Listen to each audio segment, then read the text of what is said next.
If we go back to the point at which you lost your hearing, and obviously at that point you thought, well, this is it. This is my hearing gone. What was that like? How did it change your life? Well, at the time I was working as a journalist and writer, and I mean, just on a sort of practical level, I do a lot of interviews. I still do a lot of interviews, and you kind of need to be able to hear the responses,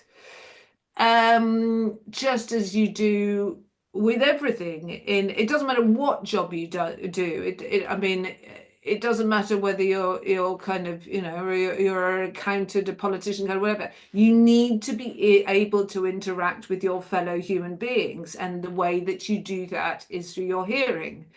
You need to be able to hear their responses and communicate yours. So it was kind of, I gotta say, it was difficult because there was nobody in my friendship group, in my kind of wider circle, who was going through something similar. You kind of think of hearing loss as a very sort of old people condition, and sort of saying, look, I I'm just grabbing for things in a sentence and making wild guesses for what you're saying, and sometimes I get it wrong, or I blank you, or just end up exhausted at the end of an evening. It's kind of difficult. So you cover it, you kind of mask it. And was that human connection? Was that the thing you missed the most, or was there something else, like, for example, music or the sound of nature or something?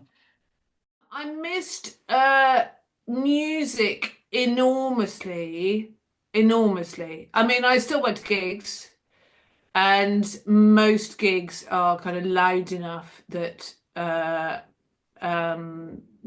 something gets through.